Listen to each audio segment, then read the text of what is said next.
What is up, everybody? My name is Heath Adams, and I welcome you to this course called Linux for Ethical Hackers. So, in this course, we're going to be covering a lot of things. We're really going to be going and hammering down on the terminal and the command line. And if you've never learned Linux before, this is a really great start for you, especially if you're interested in becoming an ethical hacker or a penetration tester. So, enough of my face. Let's go ahead and just dive right in. All right, everyone, welcome to this course titled Linux for Ethical Hackers. Before we get started, I'd like to do a little who am I? So my name is Heath Adams. I also go by the Cyber Mentor. I am a husband first, a hacker, a military veteran, a gamer, sports fan, and animal dad. I am a former accountant turned security geek, so I've been in cybersecurity about 3 years now.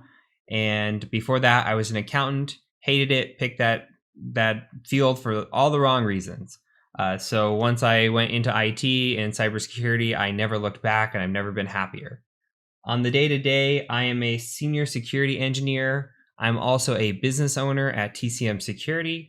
So before that, I was a senior penetration tester doing penetration testing and ethical hacking. I branched out and started my own business focusing on ethical hacking, training, and student development. So now I'm doing that full time along with a job as a senior security engineer. Okay, so let's go ahead and talk about what we'll learn in this course. So this course is going to be all hands-on. Besides this little introduction here, you're not going to see a lot of PowerPoint besides quick overview of what the course or the video that you're about to see has coming. So 95% hands-on course. I will not kill you with PowerPoint. That's not my goal. We're going to be focusing on Kali Linux this entire course and really learning Linux for the purpose of becoming ethical hackers. So we're going to install VMware, which is a virtualization software, and then we're going to run Kali Linux inside of VMware. After that, I'm going to give you a overview of Kali Linux, show you some of the common tools, what it can do, why it's awesome, and then we're going to do a deep dive into the terminal. So what that means is we're going to be hands-on, doing commands and learning Linux. So we'll be navigating the file system, so how to get around in the file system from the terminal. We'll learn about users and privileges, how to add users, what kind of privileges and permissions are there, what important files exist regarding those. We're going to talk about common network commands. So if you want to be a pen tester, ethical hacker, you need to know networking at least at a basic minimum. So we'll talk about those common network commands that you should know, how to run them, what they do. We'll talk about viewing, creating, and editing files. That's obviously important if you want to create a quick file or edit a file from the command line, how you can do that. We'll talk about starting and stopping services such as a web server, SSH, a SQL database, etc. We're going to talk about how to install updates, how to install tools, and how to update those tools. And then lastly, we're going to put everything we learned together and do some scripting in Bash. So we're going to write a basic Bash script, and then we'll improve upon it. And then I'll show you some for loops, some other logical scripting ideas, and then we'll kind of put that together and hopefully come to a nice completion when it's all said and done. So with all this being said, I am excited to have you in the course with me. I look forward to teaching you, and let's go ahead and start with installing VMware. All right, the first thing that we're going to need to do is to install software called VMware Workstation Player. Now we have two ways to run Kali Linux. We can either run Kali Linux through a virtual machine, or we can install it as an operating system on a hard drive. For this course and this lesson, we're going to be using a virtual machine, and preferably we're going to be using VMware Workstation Player. I'm going to show you how to install VMware Workstation Player, and I'll show you some of the alternatives to it as well. So let's go ahead and dive right in. Okay, so if you go out to the interweb and you go to Google and you type in VMware Workstation Player, the first thing that'll come up for you is this download VMware Workstation Player link. You're going to go ahead and just click on this. And now I also want to introduce alternatives. So there is another software platform called Oracle VirtualBox, and you will be able to install either. My preference and the course that's going to be taught the rest of the way through is going to be in VMware Workstation Pro, but we will use Player for the install. You'll be able to follow along with Player. You'll also be able to follow along with Oracle VirtualBox if you so choose, but we will not be showing that installation. Another thing that should be noted is there is this comparison page here, and I will be using VMware Workstation Pro. There's a nice little checklist here that shows what Pro can do versus Player. It has a lot of the same features here. Some of the nice things is running multiple VMs at once. You can technically do that with VMware Workstation Player. There's workarounds for it, but to have it in a single tabbed interface, it's very, very nice. You see here the draggable tabbed interface. That's another feature. Snapshots, so basically making a backup of your machine, all included in Workstation Pro. So if you have some money to shell out, and this is something that you are interested in doing long term, it may be worth looking into a Workstation Pro license. But by all means, you can get away with a Workstation Player installation, and that's exactly what we're going to do. So let's go back to the first tab here. And you can see it says try VMware Workstation Player.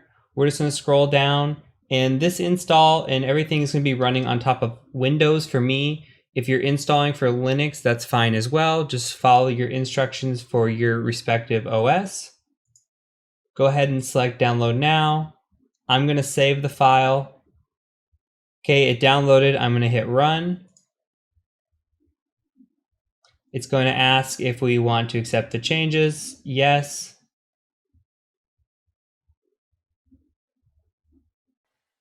Okay, now we're going to hit next.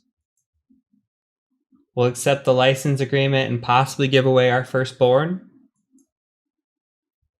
I'm going to go ahead and check yes for the enhanced keyboard driver. We don't need to check for a product update. We don't need to join the VMware Customer Experience Improvement. We'll hit next on that. You can leave both of these checked or check to your preference, and then hit install. And while this is installing, I can actually show you what VMware Pro looks like. This is a Pro instance running here. You can see that I have the tabs and they're draggable as it was notated in that differential spreadsheet that you saw. And I've got a Kali instance running. That's actually my main Kali machine. I've got Windows 10 running here, and this is all actually sitting on top of a real Windows 10 machine as well. So we're just installing Workstation Player. I'm going to run a VM inside of a VM, so it's going to be a little bit of VMception here. And then we're just going to hit finish. And then we are going to restart this machine as it needs a reboot real quick. Okay, now we are restarted and we're back to our desktop here. You can see that VMware Workstation Player has been added to the desktop. Let's just go ahead and double click that to open it. And we're going to choose to use VMware Workstation 15 Player for free for non-commercial use. If we wanted the Pro Edition, we would enter in our access key here, our license key, and continue on with the Pro Edition. And now we will use the finish button here, and we will be brought to our VMware Workstation 15 Player. So you can see here that it's a much, much different view. It's very, very basic.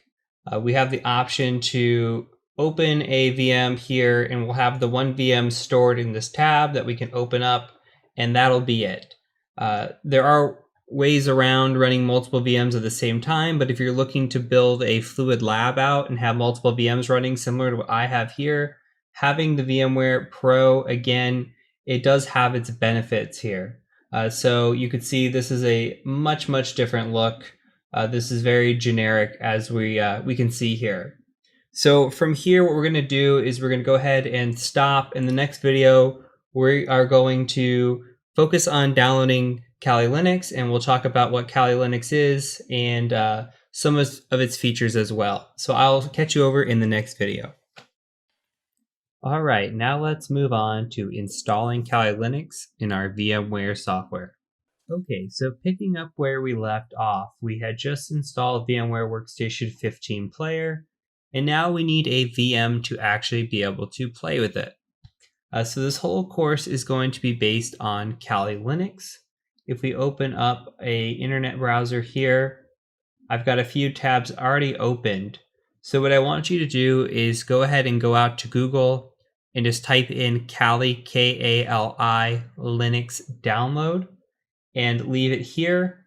What we're going to do as well is I want to talk just a quick second about what Kali Linux is. So Kali Linux is a Debian-based Linux OS. So it's based on pen testing tools, and it's made for pen testers. So what it does is it comes preloaded with a bunch of penetration testing tools, a toolkit if you'll call it, and it is just made for people who are looking to do pen testing. So this is provided by Offensive Security. If you come to Kali.org and you look at the About Us, it provides a little bit of information about who the core developers were and some of the moderators. But basically what it is it followed up a tool called, or a distribution called Backtrack. So the new tool is Kali Linux. Now there are alternatives out there. One of the alternatives right now is called Parrot. So if you go to parrotsec.org and you look into what is Parrot, you can see that they have different distributions and they talk about why Parrot's different, but they do have a pen test distribution here. So for this course, we're going to be using Kali Linux, but I always do like to introduce the alternatives. Kali Linux is probably more popular at this point. Parrot OS is kind of on the newer side. Some people are starting to get behind it and liking it, but I would say Kali still dominates. The third option is that you set up your own distribution. So you have an OS that you like, and then you install the tools on the OS that you like, and you have your own custom build. So some people feel like, Kali and even Parrot, they come with a bunch of tools that they'll never need. So their system's bloated, and they really just have a set amount of tools that they like. And if there's a tool that they want to add into the system, then they'll download that on their own. They don't want to have a ton of bloatware coming with their system. But with my experience in the industry, mostly everybody that I've worked with is using Kali Linux. Some people are doing their own builds, especially on like the web app pen testing side. And then now Parrot is kind of that up and coming OS that some people are transitioning to, but it is predominantly Kali Linux. So that is why we're doing this course in Kali Linux, and I feel like it's the best option for us to learn some basic Linux skills and learn it in the OS that is the most dominant in the industry right now. So let's go ahead and go back to that Kali Linux download. And while this link has been clicked on, do not let it fool you. We're actually not clicking on the official Kali Linux downloads page. We're going to scroll down a little bit. I want to go to the Kali Linux custom image downloads page, and I'll show you why here. So this is that offensive-security.com. Make sure that's the one you're following along with. And if you scroll down just a bit, you see that they're providing us VMware images and VirtualBox images. So remember when I told you that VirtualBox was an option? If you chose that option, here you go, right here, you'll click on this tab and you will download the VirtualBox image. Now, what we're going to be doing is we're going to be running Kali Linux VMware 64-bit, and we're going to download this 7-zip right here. You also have the option to download a torrent if you'd like. The file size is going to be 2.4 gigs, so it might take you a minute depending on your speed of your internet. And they also provide a SHA-256 sum if you want to check the file when you download it. So I'm going to go ahead and just hit download on this, and I'm going to save it. And I will come back as soon as this file is finished downloading. Okay, so my file has finished downloading. I'm going to navigate to the folder where it has downloaded to, which is the downloads folder. And you can see here that it is a 7-zip file. So my installation by default does not have 7-zip. If you do not have 7-zip either, we can go ahead and download that together. So if you go out to Google and you just type in 7-zip, the first thing that comes up is 7-zip.org. You'll see a download tab here. Just go ahead and click on that link. and go ahead and download the executable for your respective operating system. So for me, I'm going to be downloading the 64-bit Windows version here, and I'm going to hit save. I'm going to hit run, say yes. I'm going to go ahead and install to the default directory.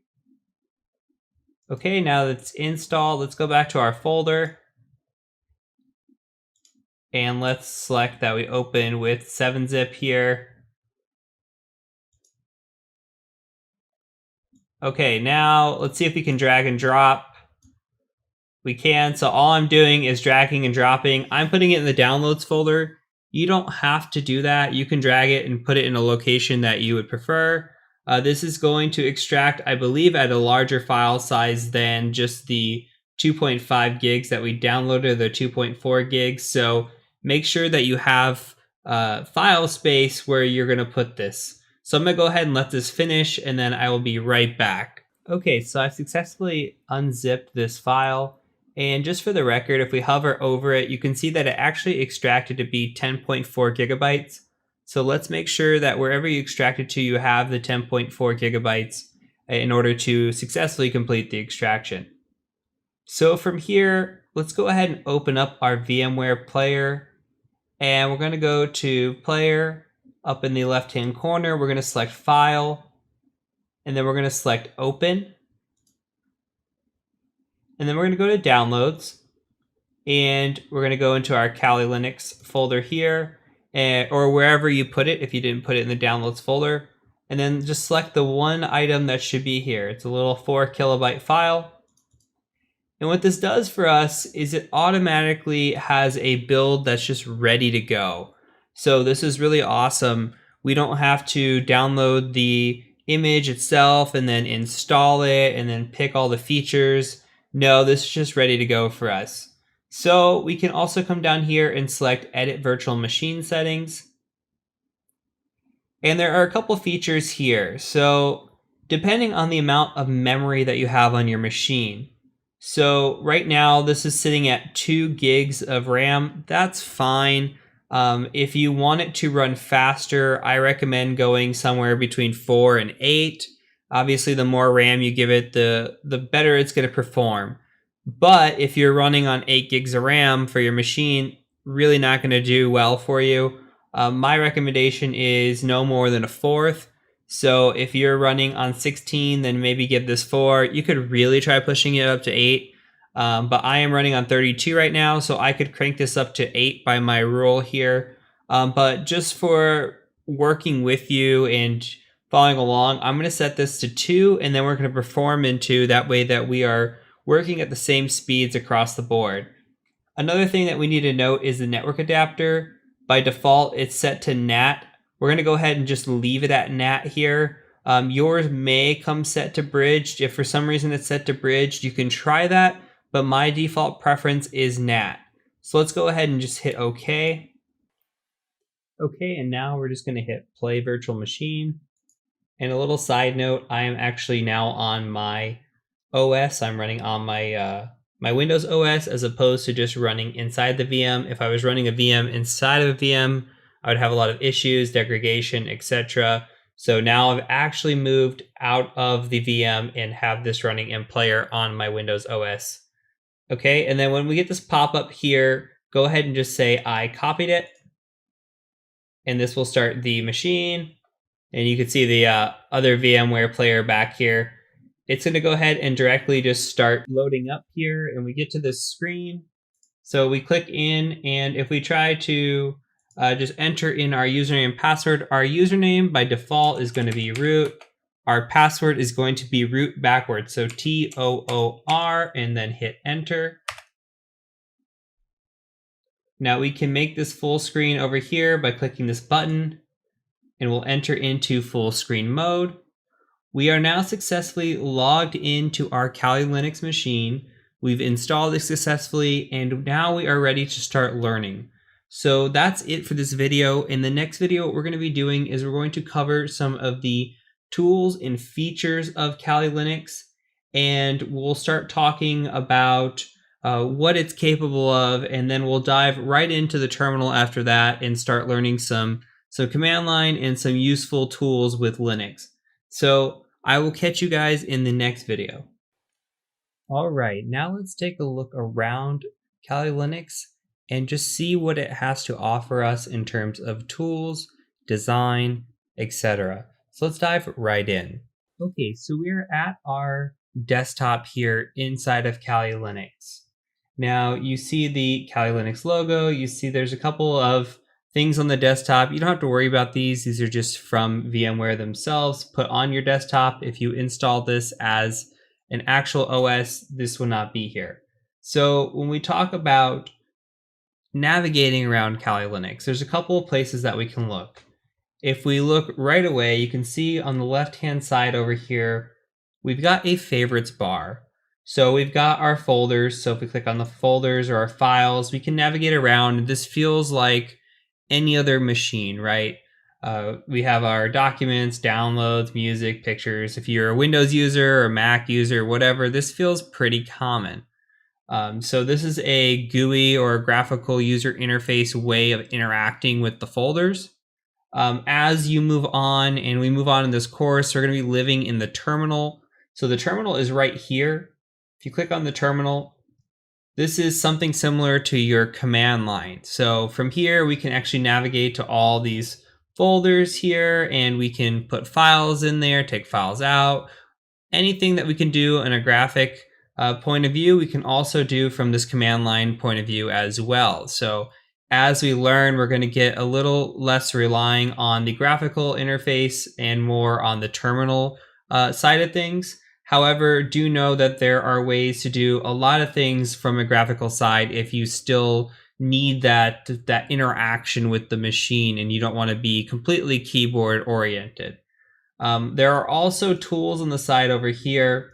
If we look, we've got a leaf pad. So leaf pad is just like a notepad, right? Or, just your notebook here. You can take some quick notes, save it out. Should be pretty familiar for you as well. So they've got Firefox. It used to be called Iceweasel, and that's just your web browser. Down here are some of the tools that you may use. Now, Burp Suite is a very popular tool for web application penetration testing. We're not going to be getting into any of these tools at the moment, but I will cover what a couple of them do. So again, Burp Suite's a web application penetration testing tool. If you ever get into web app, or if you even get into some basic pen testing, chances are you're going to start using Burp Suite on a pretty regular basis. Over here is ZenMap. Now, this is the graphical version of a tool called Nmap, and you will be using Nmap pretty religiously when you're doing pen testing. So if you like a visual view of doing scanning, so Nmap is a network mapper. It allows you to scan machines for open ports and for vulnerabilities. So if you want that in a more of a visual type of view, a graphical interface type view, then you have ZenMap as a feature. This little guy down here is Metasploit. Now, Metasploit is a tool that can be taught. All these are tools that can be taught in deep lessons all by themselves.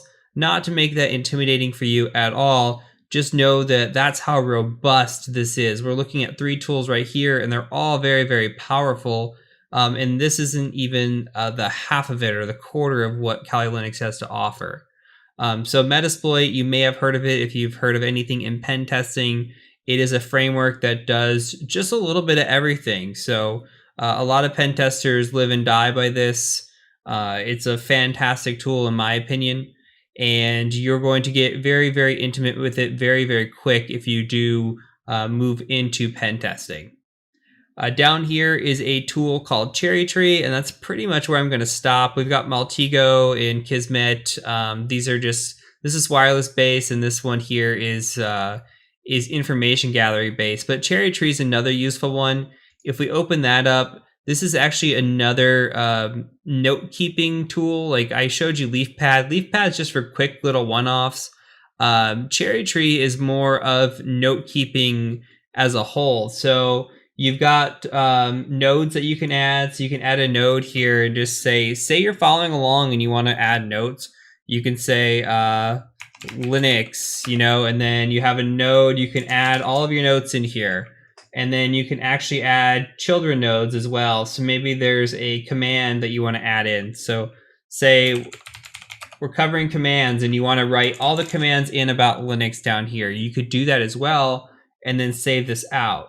Nice thing too is that you can take screenshots and put them in here, and it exports really nice. And this is going to be very, very useful for anything in your career. But when it comes to pen testing, there are so many tools, so many commands that I think it is incredibly important to be able to take notes, and Cherry Tree is built in already. Personally, I use what used to be in Kali Linux, which is a tool called KeepNote, but Cherry Tree is a great alternative as well. So either of them would work, and it's highly recommended by me that you use some sort of note-keeping tool as you go through your courses and get better as a pen tester. So I'm going to close out of this here. And I want to show you a couple more things. You have a feature here where you can show all of your applications. So if you click on that, it'll bring up all the applications, including the ones that are grouped down here. Another way to do this is if we come up into applications at the top, you can see that everything is grouped really nice for you. So it goes through the steps of penetration testing. And let's say that hey, I'm gathering information on a client. Okay, well, here are some of the built-in tools for information gathering right here. Say you want to do a wireless assessment and you want to do those sorts of attacks. You've got all these wireless tools built in for you right here. Now, chances are you're going to be running these tools from the command line. So again, you don't want to get too hung up on the graphical side of things, as you may not always have access to that either. But it's important to know what tools that you have in front of you.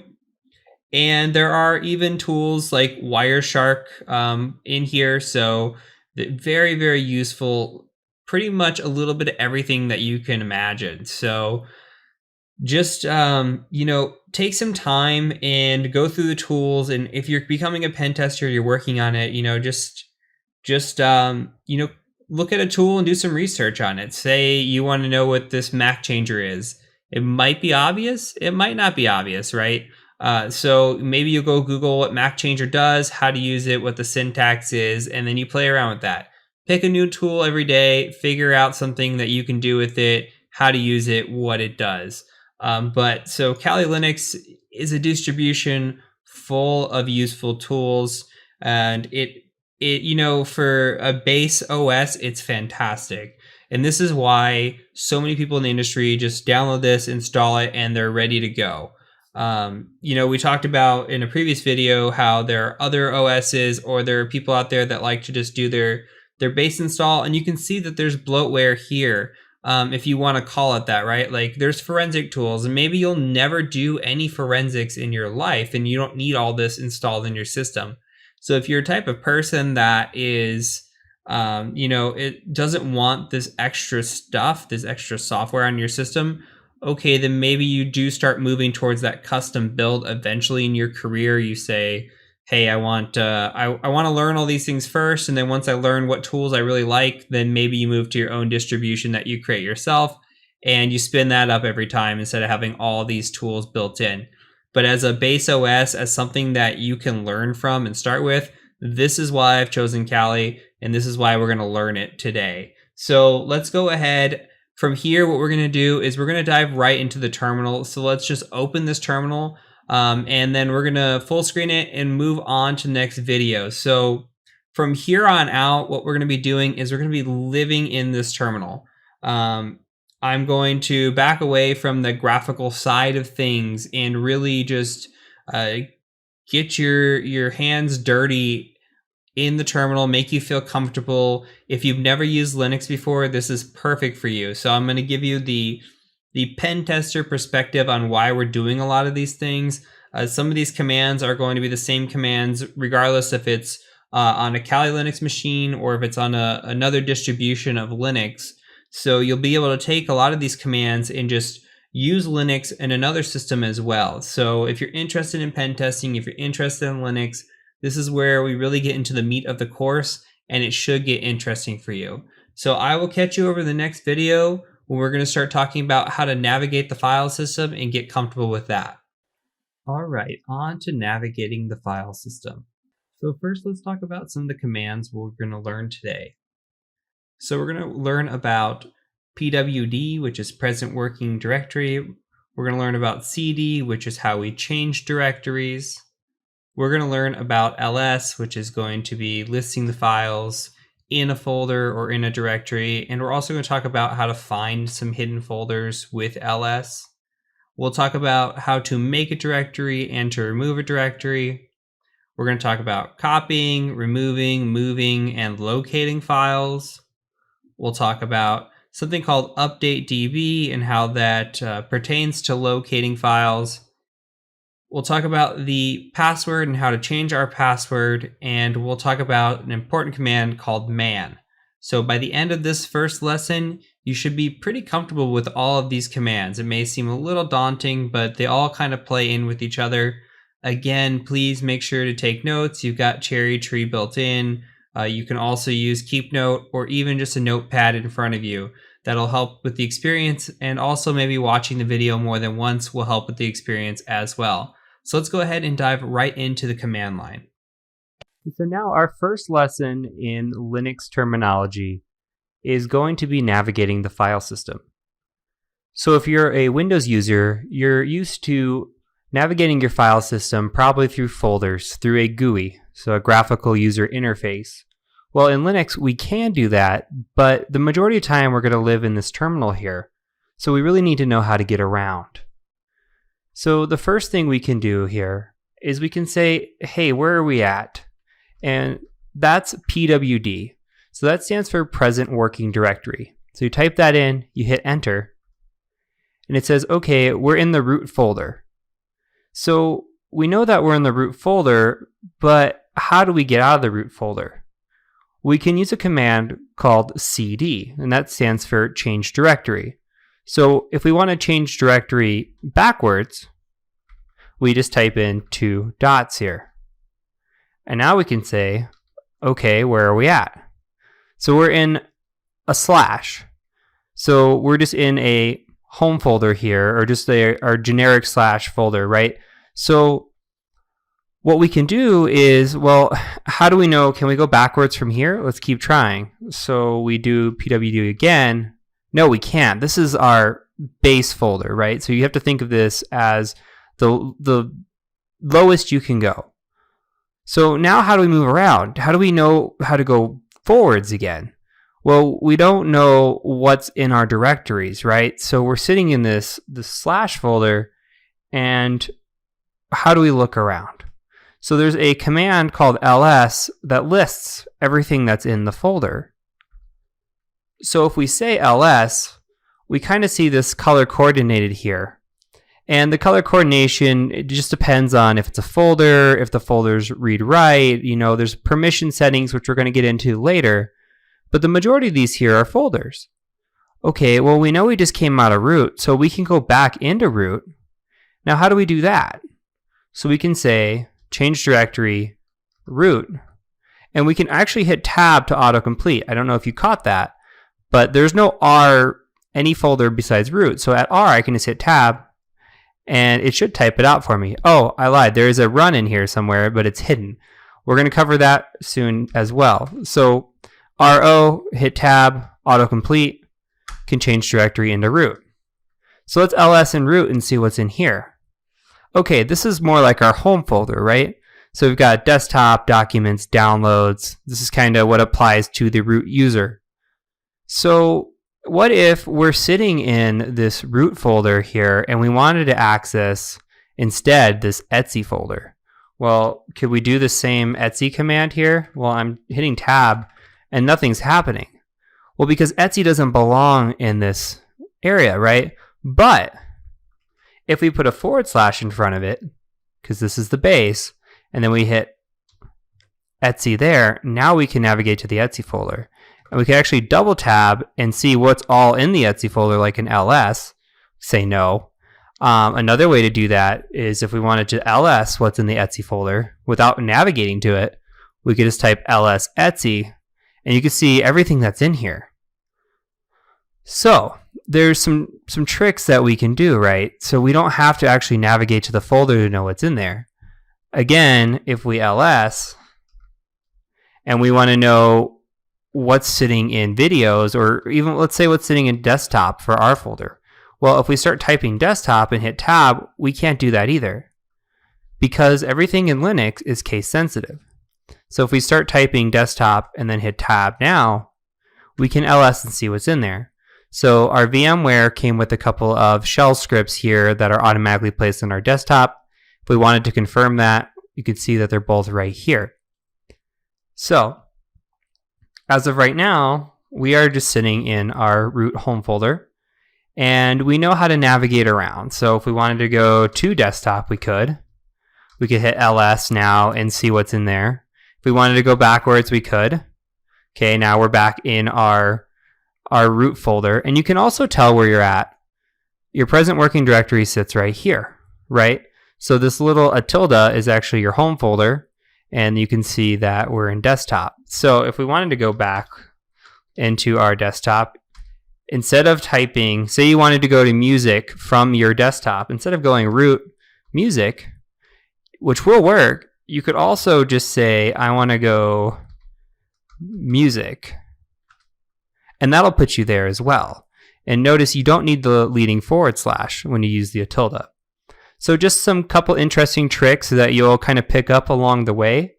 Tab is definitely going to be your best friend. If you run into something with multiple options, say you're trying to CD and you say, I want to go to my desktop, and you're tabbing and it's not working, you can hit double tab, and then it'll show you, okay, well, there's desktop, documents, downloads. Those are your three options that start with a D. So now you kind of have an idea as to how to kind of move around, but let's do a little bit more. So what if we want to make our own folder? Well, there's something called make directory, mkdir. So if we say make directory, and we'll say, I'm just going to use my name, Heath. So now if we ls, we can see that this Heath folder is now here. We can go into the Heath folder, and there should be nothing in it, right?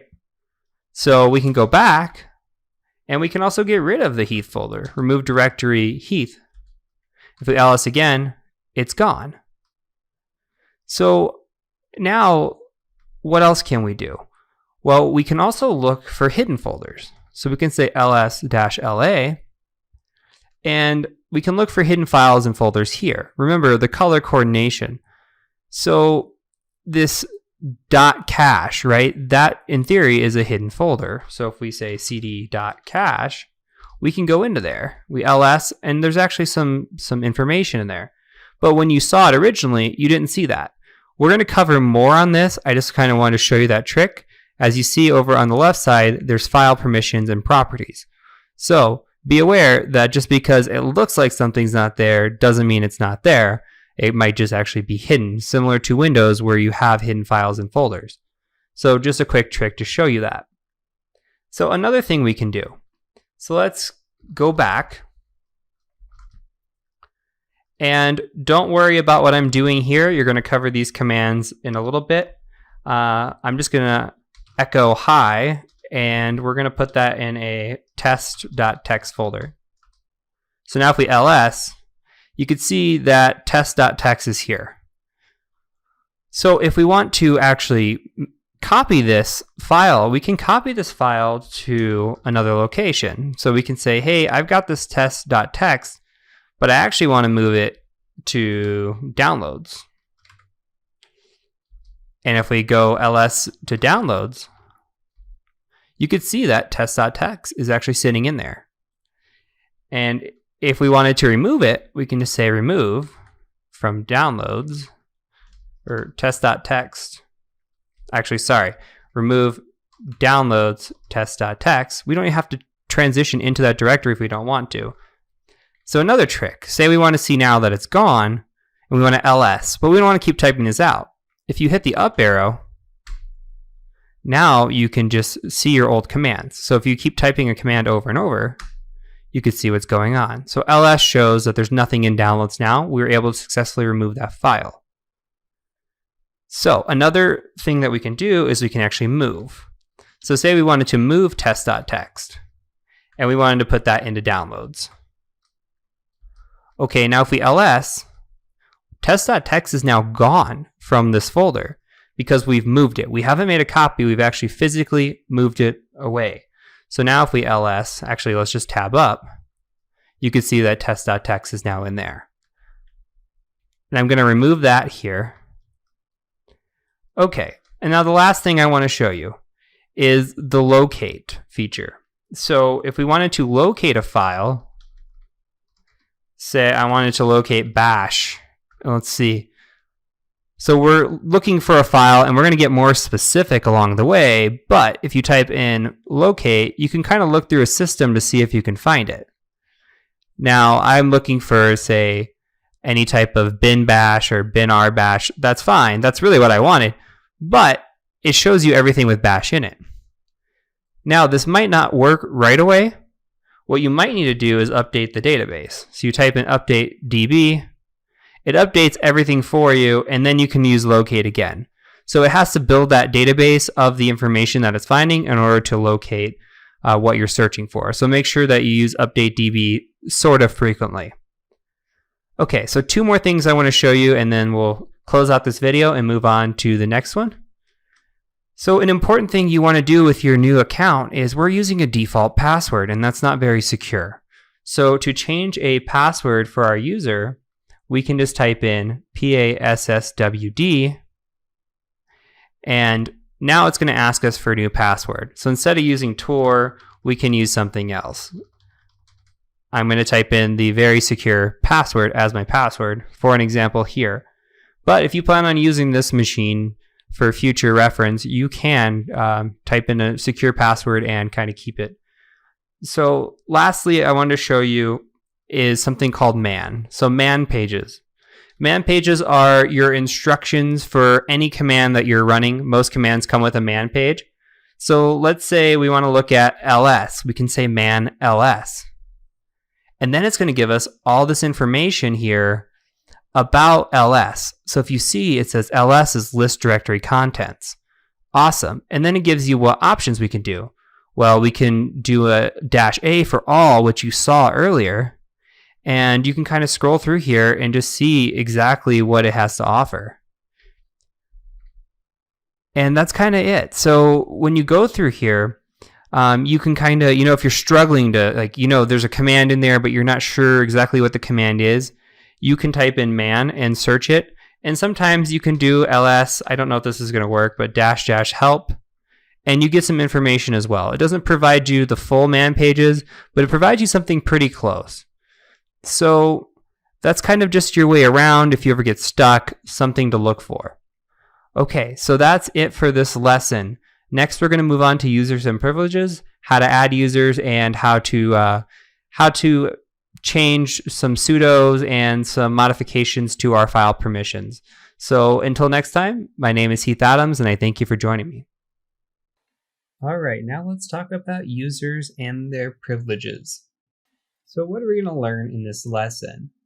We'll do a quick user privilege overview. From there, we're going to talk about the chmod command, which is the change mode command. That's going to let us change the permissions on a file or directory. We're also going to talk about how we're going to add a user with the add user command. From there, we're going to take a look at a couple of important files. One is the etc password file, and the other is the etc shadow file. So the etc password file is not actually where the passwords are stored on a machine. That is the etc shadow file, which stores the hashes, but the etc password file does store where what users are on the machine, and you can correlate that to the shadow file. So we'll talk about those in more detail and their importance to pen testing. Very, very important. And then we're going to talk about su, which is the switch user command. And finally, we'll talk about sudo, which is a command that allows you to elevate your privileges on a Linux machine. So let's go ahead and dive right into our lesson. Okay, so now we're going to cover users and privileges. So in the last video, we touched a little bit on privileges with our ls-la, and we touched a little bit on users by changing the password of our root account. So now we'll cover a few more commands regarding those. So if we look again at ls-la, you could see all this crazy jumbled wordage over here, right? So it actually means something. So we look at the first line here. If we see a dash like this, a hyphen, that means it's a file. If we see a D, that means it's actually a directory. And then you see R, W, and X. So R, W, and X actually means read, write, execute. It's the permission settings that this particular group has. Now there are 3 groups here. There's the first, second, and then your third right here, right? So your first group right here is the owner of the file. So it looks like the owner of the file has full read, write, execution, right? And then the next set of 3 here is actually the permissions for the members of the group that own the file. So this is a group ownership as opposed to actual ownership here. So for the people that are in the group that has access to this file, they can only read and execute. They can't write to it. Now, for the last one, this is just all of their users. So any common user here can actually just read and execute. They can't write the document. So that comes into play, especially when we get into penetration testing, because with penetration testing, we're looking to have full access, right? So we're always going to be looking for that folder that has full read write. Typically, if we look at temp, that's our temp folder a lot of times. You see the temp folder has full read write execute. So when we're doing penetration testing, we're trying to upload some sort of exploit, we might actually upload it into the temp folder because that's where we can execute those files. However, we could also be looking for other full read write execute files where we need to modify them and give us root access to a system. So it's all about insecure configurations, and we're going to cover that more once we get into the actual penetration testing part of the course. So for the Linux Essentials part of the course, all we need to worry about is these file permissions. Another important feature of that is if we were to create a script, our script's not going to be able to run until it has full access. So how do we change access here? So let's make a file. I'm just going to make, we'll just echo another text document, right? So we'll just say hello. And actually I typed that in backwards. So hello, and we'll call it hello.txt. So if we ls here, by default, we only have read write and then read access for everybody else. Meaning if we wanted to read it, we could say cat, which we're going to get into later, cat hello.txt, it just says hello. So what can we do here? Well, we can use something called change mode. In changing mode is chmod, and we have a couple options here. So we can do a plus, right? And we could say, well, we want read, write, execute, or we just want execute. But another way I like doing it is you have a number feature. So the one you really need to know is all sevens. Sevens gives you full read-write access across the board. So if we say chmod 777 hello.txt, now we ls la. And you notice that hello.txt turns green. That means it is full read-write. And here you go. We've got the dash here saying it's a file, and we've got read, write, execute across the board. So this is how we change file permissions. You don't need to necessarily know about the other numbers in terms of penetration testing. It becomes more in terms of configuration and security management of files if you were to get down that path. So to stay on the easiest path, just remember 777 or plus X will work as well. So changing the mode is critical, and we're going to cover it time and time again throughout the course once we get a little bit deeper. So a couple more things we need to talk about. Say we wanted to add a new user. Well, there's a feature called add user.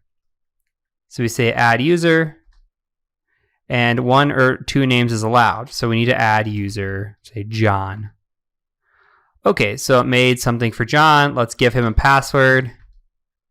Give him a password again. and we'll just hit enter for the defaults. It's all correct.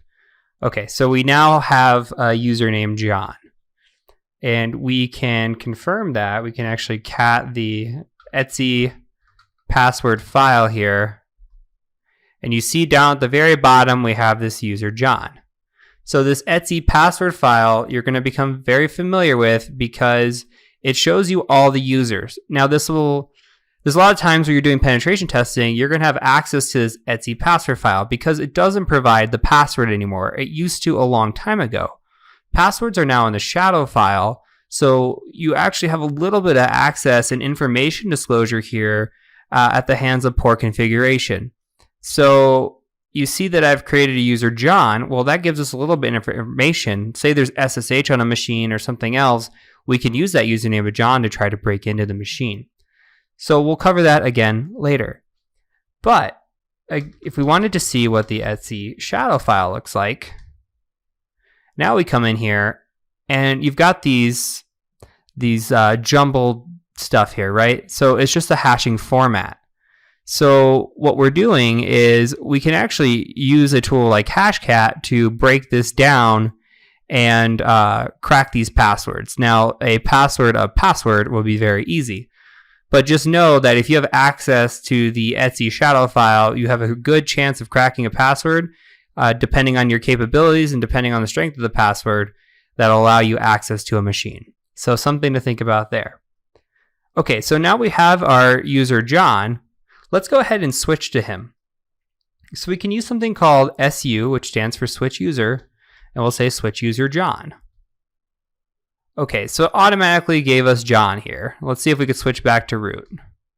Okay, we can't just switch back to root because we need root's password, right? So we can type in password and that works. But if we didn't know the password, then we'd be stuck on John. We were able to access John because we were already root. So this comes into play in terms of users. Let's go back to John here. Now, if you're a user, you have to be able to do certain things. You need permission to do certain things, I should say, right? So root has full access and permission to do everything. But John, we just created John. John doesn't have any sort of access. So if we wanted to change the password, say we want to change the password for root, I can't modify the password information because I don't have that kind of access. Now there is something called a sudo, which would provide John that access if we gave it to him. So it's called a sudoers file, and basically anybody in that sudoers file can change permissions given if they are a sudo user, right? So we would type in sudo password root, and it's going to ask for the password for John, but you're going to notice, hey, John's not in the sudoers file. John can't do this. So John has base permissions, right? And we're going to counter that a lot of times in penetration testing, where if we get in, we'll get something called lower privilege, and we'll get an account like John, and we're going to try to escalate into root, but we just can't do it. You know, the chances of doing that and having a John in a sudoers file is just not high. It's possible, but it's not likely. So for now, just know that if you want a user other than root to have access to file permissions, you need to have them in the sudoers file. That becomes useful too in penetration testing because you can look at the sudoers file if you have access to see what users have sudo privileges. Okay, so that is it for this lesson. In the next lesson, we're going to be covering network commands and moving on gradually towards scripting. So let's go ahead and get there, and I will see you when we get over there. All right, so now we're going to be covering common network commands. So before we dive into the commands we're going to learn, I'm going to go on a tiny bit of a rant here. So if you are not familiar with networking, now is the time to become familiar with networking.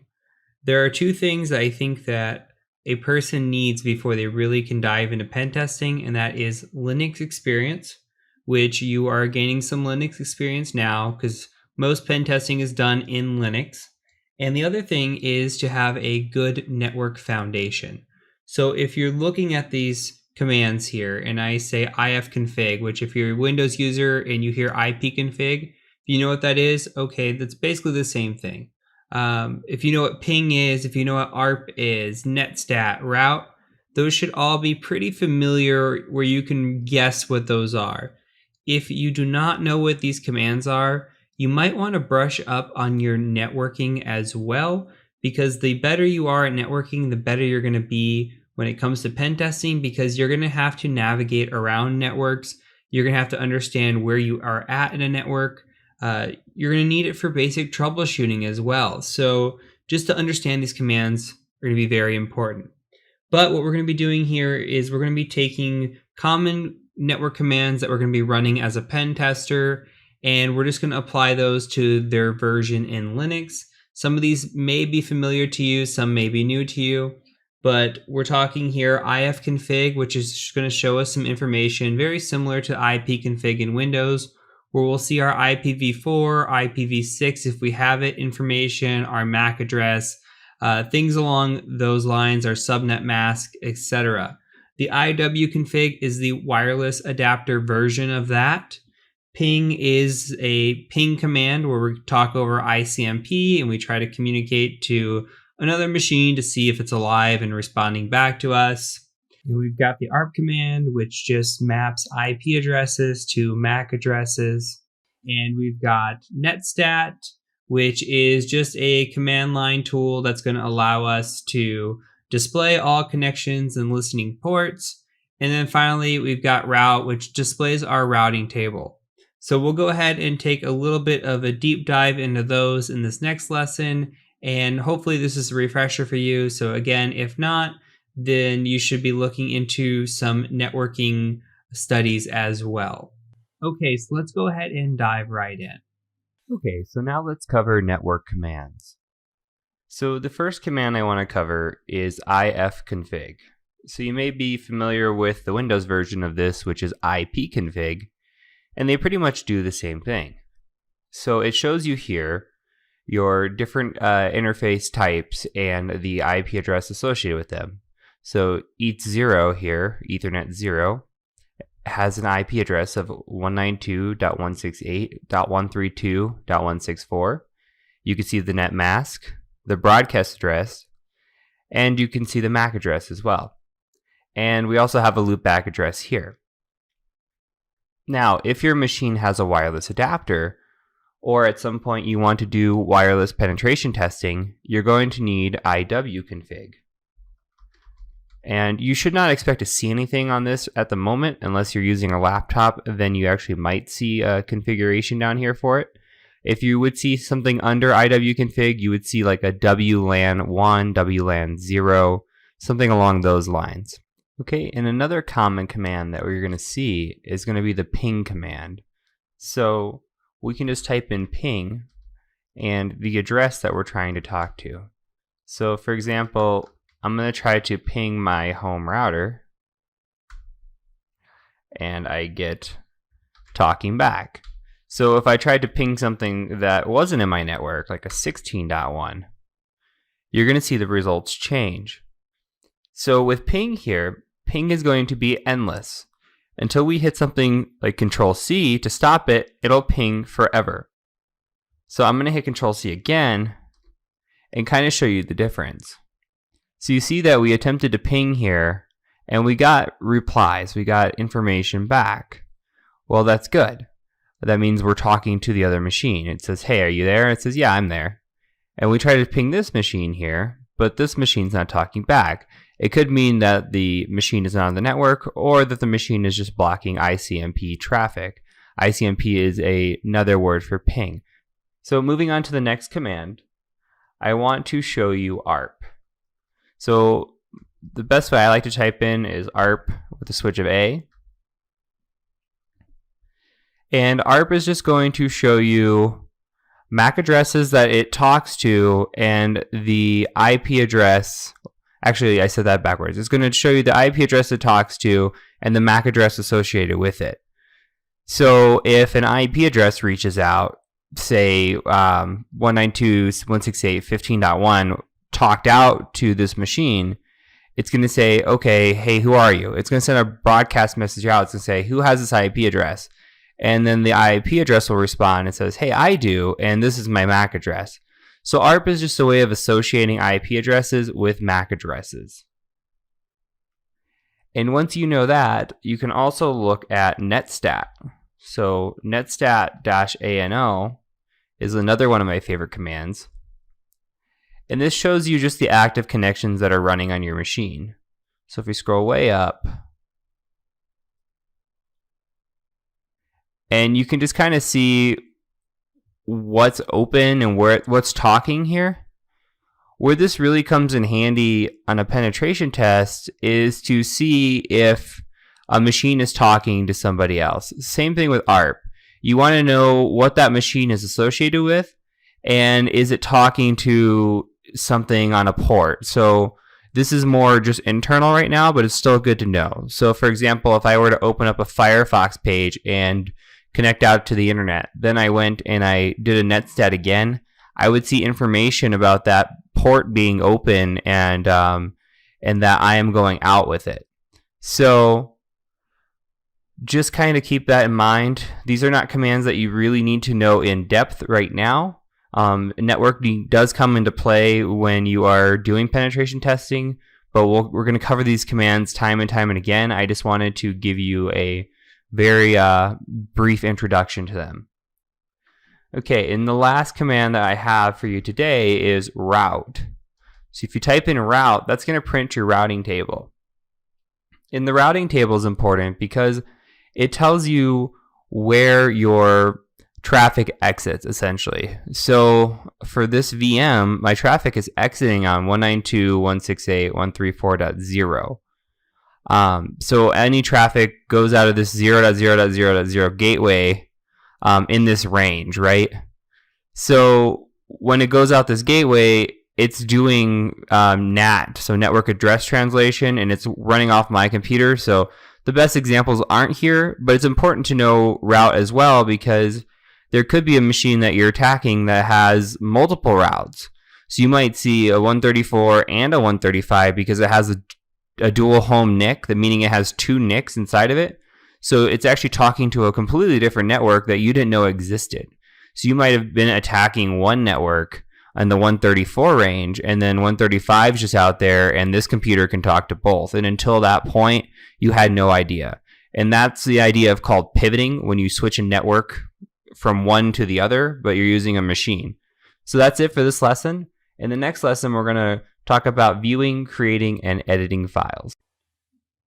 Okay, so viewing, creating, and editing files. This section sounds exactly like what it is. We're going to talk about how to view, create, and edit files. Mainly, we're just going to be showing how to create quick text documents, but we'll teach you commands that will allow you to do further in the future, as you will see as we get further in the course and get into scripting. So let's go ahead and take a look at some of the commands that we're going to be learning. So some of the commands that we're going to learn. We're going to learn the echo command, which echoes what we write right back out to the terminal. We're going to look at the cat command, which is going to print out a document for us. It's similar to type in Windows. We'll talk about replacing versus appending and which function does which and how to do it. We're going to talk about the touch command, which can be used to create a file on the fly. We'll talk about Nano, which is a text editor that's built into the terminal. And then we're going to talk about gedit, which is also a text editor, but it is a GUI text editor. So we do get a little bit of GUI in this lesson. So let's go ahead and dive right in. Okay, so this is my second time recording this video. The first time I forgot to turn my microphone on and performed for my cat. So she approved of it. Let's see if you approve of it the second time around now that I have a little bit of practice. So what we're going to be talking today is we're going to be talking about viewing, creating, and editing files. So I've already showed you the echo command. If you recall, we used echo to create a file, right? We created a hello.txt. And we can just echo hello out to the terminal. We could say echo hello, and it'll say hello back. So what we can do with echo is we can use it to write to a file. So if we were to say echo hey, and then we write it to hey.txt, well, we can look and see that hey.txt is here. And you can see my files from the previous one. So I'm trying to come up with more ways of saying hello. But we're going to use hey.text here.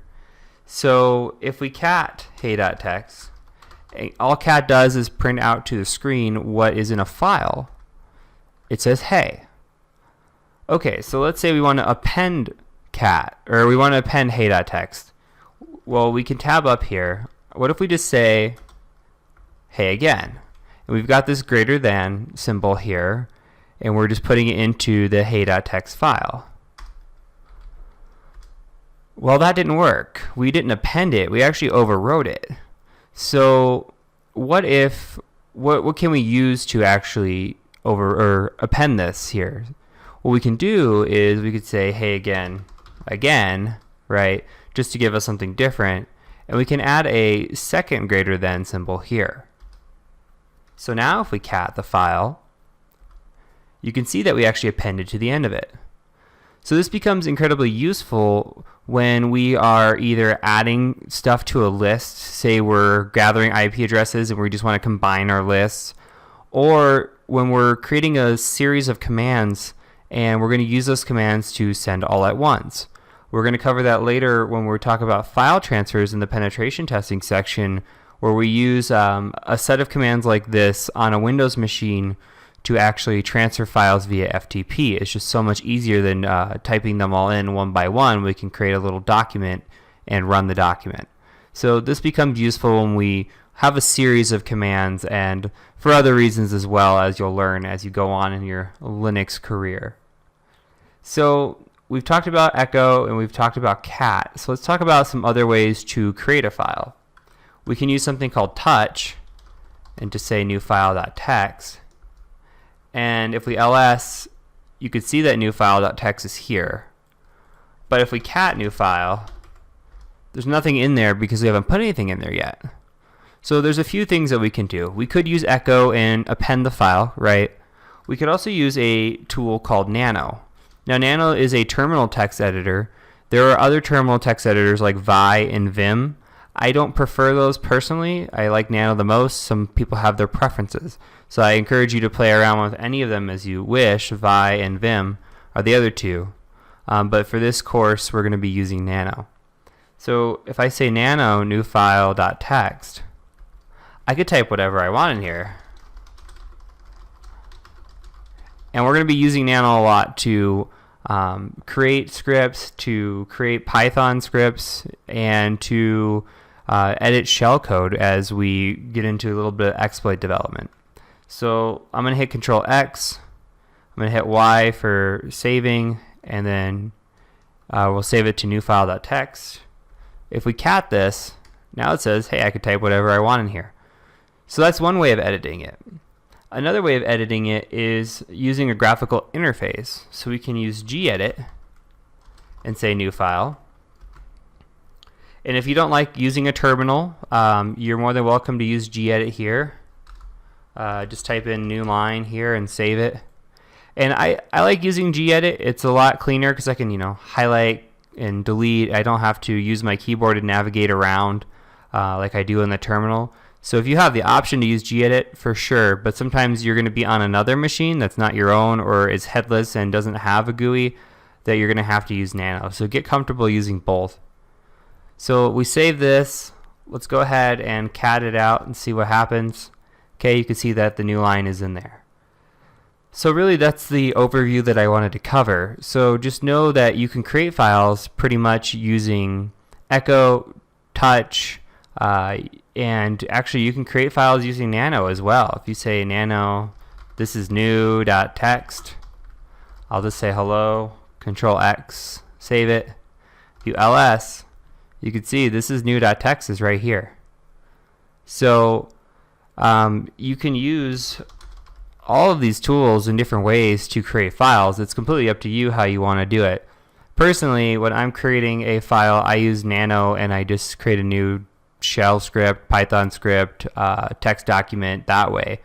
You could also do it using gedit as well. So just know that we're going to be using these a lot and try to get comfortable with these.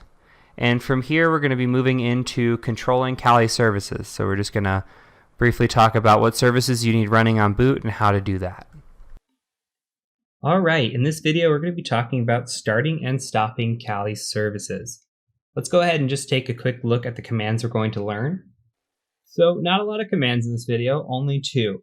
We're going to talk about the service command and the systemctl command. So the service command deals with services. It's going to allow us to start and stop services on the fly.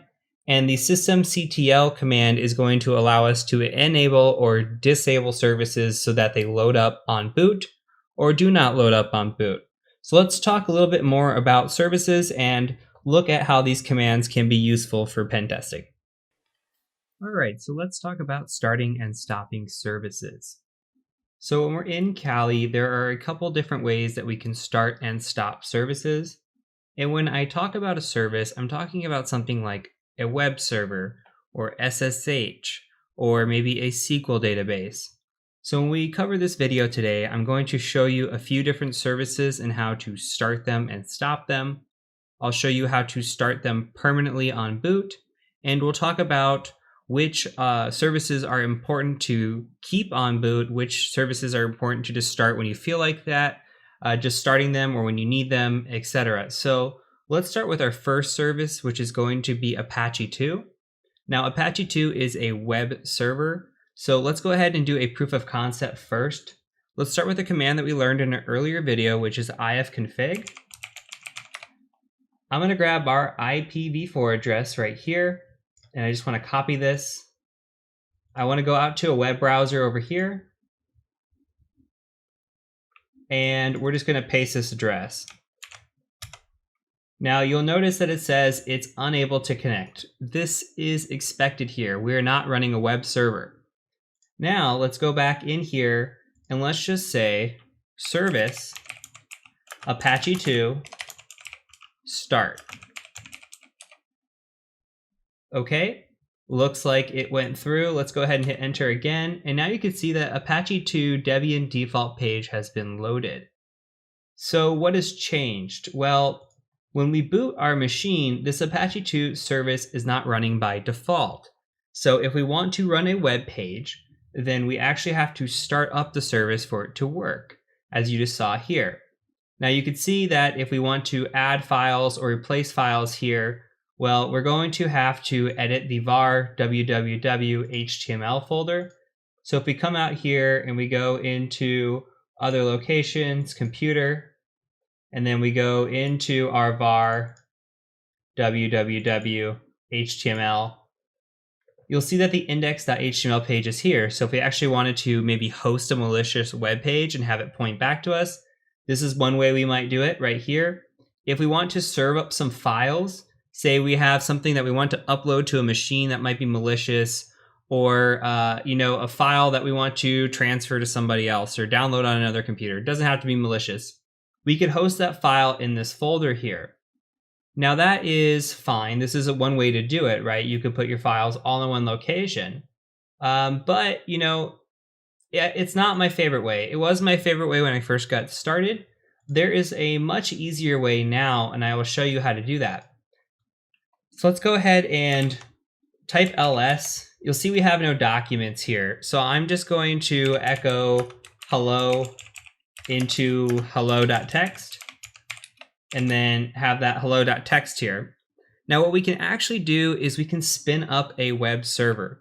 So we can just say python-m for module and say simple HTTP server. You can auto tab it and then say 80 for the port.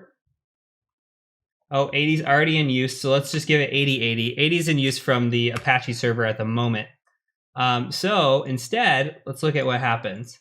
So let's just call it out at 8080. And you can see here that I can go to this hello.txt and actually get the file. I have information in real time whether or not that file was captured. And overall, this is just a web server that's so easy to spin up. I can put it in the directory that I want it to. So if I wanted to serve my desktop folder, I would navigate to desktop and then spin this Python module up. I don't have to put everything into a var www folder, and it just makes life really, really simple. So just proof of concept, we can do a service Apache 2 stop. And we can come back and make sure that that web server has been stopped by going here and refreshing. Now you can see that it's gone. We can CD into something like downloads. We say ls. There's nothing in here. So we can tab up a couple times and just serve up port 80 now, because you can see it's not in use anymore. And come back here, refresh. You can see there's nothing in the directory listing because there's nothing in the folder. So this is just an easy way to spin up a web server. I think it's much easier than Apache 2. I'm showing you both because I like to give alternatives, but using Python moving forward is a great feature. My challenge to you is to look up how to spin up a FTP server with Python. So I won't get redundant here. I do have future lessons and other courses that talk about this, but if you want to challenge yourself to figure out how to spin up an FTP server, that's my challenge to you. There's a module out there that you can download quite easily and spin up your own FTP server. So let's go ahead and Control C, and we're going to close out of this. And now let's talk about spinning up a service permanently. So let's say that we just had the Apache 2 running and then we rebooted the machine. When we reboot our machine, Apache 2 is not going to be online because we're only doing a service start. It only holds during this session. Once we reboot, that session is gone, that service is gone. So if we want to keep something online the entire time, what we can do is use systemctl. So we can say systemctl enable or disable if you want to disable something. And for example, we could say SSH. Now I'm not going to hit enter here. This is just an example. But let's say that we wanted to have an SSH available on our machine so we can SSH into it. We are opening up SSH for this feature here. Okay, let's say that we want to have a server. And this is one that I do want you to hit enter in. This is going to be a database, right? This is a PostgreSQL. So we're going to say systemctl enable PostgreSQL. And we have enabled that. So now when we reboot, this PostgreSQL will load every single time. Now, why is this important? Well, this is important because it's going to allow us to run Metasploit and have the PostgreSQL database running when we boot. So it doesn't have to take the extra time to load it. If we come over here and we just click on the Metasploit framework, now PostgreSQL is working and it says database already started. So it's already configured. It's going to skip initialization. And it's going to go ahead and get right into it. So it just saves us a little bit of time. Metasploit can take some time to run. And I think that if you continue on, if you continue on with being a pen tester, you're definitely going to be using Metasploit quite a bit. So this is just one feature that if you're going to be using it, it doesn't hurt to have it enabled on your system boot. Now, if you feel that you want to have Apache 2 on boot, you can go ahead and do the same thing with the systemctl enable. But the only one that I recommend putting on is this systemctl PostgreSQL. Okay, so that is it for this video. In the next video, we're going to be talking about installing, how to install things from GitHub and how to install using apt-get. So let's go ahead and move right into that video. All right, welcome to the penultimate video. We are going to be focusing on installing and updating tools. So let's look at our agenda. So what are we going to learn? We're going to learn how to install updates for Kali. So we're going to learn how to install updates using a tool called apt-get. And we're also going to learn how to install tools using apt-get. Specifically, we're going to be installing a tool today called Git. We're going to be using Git then to clone from a website. So sometimes when we have a tool that we want, it's not always in apt-get. It's not in the repository. So we're going to actually have to use GitHub and maybe use a tool called Git to download tools or other items from GitHub.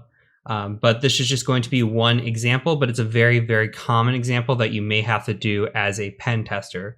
So let's dive in and take a look at how we can use these commands to install tools and update tools. Okay, so one of the important things you need to know is how to not only install files on your computer, but also how to install updates on your computer. So for Kali, since it's a Debian base, we're going to use something called apt-get. And the first thing I'm going to show you is how to install updates. So the common way to do this, if you don't use the GUI and you want to use the terminal, is apt-get update, and then we'll do and apt-get upgrade. Let's go ahead and just hit enter on this. And let's explain what it's doing. So the first command here is saying apt-get update. So what we're doing is we're looking through packages. Now these packages are predefined, they're repositories. And what it does is it says, okay, I'm going to check packages here for updates. And it went through, looks like they use archive Linux Duke.edu. They checked these packages here and they update the packages. And then once they update the packages, they run this command. So basically the and command is you're going to do something as well, right? So first we're going to update and then we're going to upgrade. So based on what's in these packages, it's going to say, okay, well, we know the following packages were automatically installed and no longer required. So all these things right here, they're going to be removed. And then the following packages have been kept back. Okay, they're fine. They're not going to uninstall those. And then we have the following packages that are going to be upgraded. Okay, so it's a long list that needs updating. And then you come in here and you say, okay, well, it needs 252 megabytes of additional disk space to continue. You could hit enter for yes, and it'll automatically start upgrading. So if you want to update your machine to its newest and best form, you can go ahead and do that. I'm going to go ahead and just hit no on this guy. Okay, and now it's also important to know how to install files. So I'm going to show you two different ways. One way is through apt-get, similar to what we just did, and the other way is going to be through Git itself. So let's go ahead and install Git. We're going to use apt-get to install Git. So it'll look something like this. We'll just say apt-get install Git. And we'll hit yes on this. And another way to do this is to add a -y at the end of this. So you'd say apt-get install git-y, and that'll automatically say yes if you just want to accept whatever's coming out for you. You go ahead and just hit yes on that, and it may take a minute for these to install. While this is installing, let's go ahead and talk about what Git does. So Git works with GitHub. So when we talk about GitHub, we're talking about a lot of people update their projects, their code, their frameworks onto GitHub, especially in the penetration testing / hacking community. It's often that you're going to find some cool tools that are out there that aren't installed on Kali Linux, can't be found through apt-get, and you have to actually download them from GitHub. So it's very important to know how to use Git, and it's very, very simple. So when we're on a page like this is Veil Framework. It's a very popular tool in penetration testing and malware analysis as well. So say we wanted to install this. Well, there's a couple things we could do. The first thing we could do is always read the directions and see what they recommend. There is a quick install here. And if you look, they have a apt install Veil here with the -y. So that will work. Or you can use git install, where you have to install Git first. Okay, and then we do a git clone, and we run the configuration setup. So that's what we're going to do here. We're going to install Veil just for the fun of it, just so you can kind of get used to how to use GitHub, how to use Git, and go from there. So let's go ahead and just Alt-Tab back over. Looks like we have it. We can check it by typing Git and hitting Tab. Okay, so Git is here. And we're just going to hit space. We know the command is clone. And while it provides it for us down here, it says, hey, git clone, we'll copy this. The other place you can do it is right here where it says clone or download. You just copy this bad boy right here. We'll Alt-Tab back over to our terminal and just hit paste.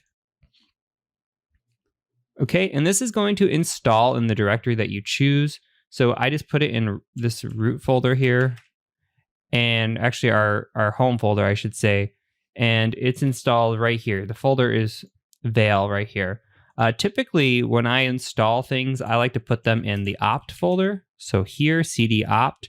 But since I went ahead and downloaded it here, let's just go ahead for an example purpose. If you do want to install to opt, you're more than welcome. You can move the folder there as well. So what we're going to do is we're going to cd into veil, and then we'll hit ls. Now, remember, there were instructions. So let's go ahead and look at what those instructions were. The instructions said you're going to run ./config setup.sh force silence. Let's go ahead and just copy this guy. We'll come back in here and we'll hit paste. And it's just going to run out of this config folder, setup.sh. And now it's installing. So we could have easily installed this with apt-get, which if you look what it's doing. It's actually rolling through the packages here, and it's updating the repositories, right? These packages, and then it's going to go ahead and download what it needs. So it's running apt-get anyway. If you see updating apt, it's installing the dependencies. So the easier way, the quick way, which it suggested, was to do it through there, and it's right. They don't always have the installed packages in apt-get. So that's why I wanted to show you the GitHub version of it. So you can go ahead and let this install. Let's just go ahead and recap quickly what we just did. So we used apt-get update and upgrade to install updates in our system. We used git clone to be able to download packages and clone packages off of GitHub. And we used apt-get to be able to download Git itself. So that's really it for this lesson. What I do encourage you to do is go through the man pages of Git and go through the man pages of apt-get, because you're also able to remove programs, update specific programs, etc. So this lesson really just wanted to introduce you to the basics of downloading and updating for your system. I encourage you to learn how to remove files as well as a little bit of homework for yourself. So thank you for joining me, and I will catch you over in the next lesson. All right, welcome to the last lesson video. So in this video, we are going to be scripting with Bash. Now, this may seem a little overwhelming at first. What we're going to be doing is building out a ping sweeper script. It's going to be pretty basic, and what I want you to do is maybe just watch this video once, and then the second time through, really try to follow along with it, take notes, etc. I think a first time watch through, just to get the concepts, understand what I'm doing, and then the second time really get hands-on with it. And I think that'll be probably the best way to learn. But if you have a different learning style, please do go ahead and try that as well. The only thing I can say is don't let this intimidate you. Hopefully by the time the video is over with, you will have a pretty good understanding on basic scripting and how scripting can really be beneficial and improve our timing, improve automation, etc. So let's go ahead and quickly talk about some of the things you're going to be learning in this video. Okay, so some of the commands and items we're going to learn. We're going to talk about grep, which is going to allow us to narrow down some results. We're also going to talk about cut and tr. Both of those are also going to help us narrow down some results. So basically, we're going to start with a ping that we're going to send out, and we're going to want to gather information back that says that ping was valid. So we want to know any computer that responded to us. Well, how are we going to do that? Well, we need to identify what a valid ping looks like. We're going to use grep to kind of narrow down a string or a sentence or something that identifies with a positive ping. And then we're going to cut out everything we don't want and use tr as well to cut some things out that we don't want. So we're going to put this into a script when it's all said and done. And we're also going to be talking about the usage of for loops and their importance, not only with using them in this script, but how we can use simple one-liners to do everyday things for us. So I'll show you at the end of the video how we're going to use like a nmap and use a for loop with nmap to run through an nmap script. So stay tuned through the video. Again, if you are a hands-on learner, maybe first time through you try hands-on, but my recommendation here is to just sit back, watch the video, understand what's going on, Second time, really follow along with it, take notes, and get the most that you can out of this lesson. So let's go ahead and get started. All right, so now we're going to be covering bash scripting. So the first thing we're going to need to cover before we get into writing our scripts is how to narrow down results. And when we say narrowing down results, what we're saying is, if we're given a block of text and we want to extract some information from that block of text, how are we going to do that? So that's what we're going to cover in this lesson. Okay, so let's go ahead and get started. What we're going to be doing today is narrowing down a ping result. So if we come into here and we need to ping an IP address within our system. So I'm going to be pinging 192.168.1.90. And you're going to see that it returns a 64 bytes from that address. So it looks like we're getting a response. I'm going to hit Control-C here.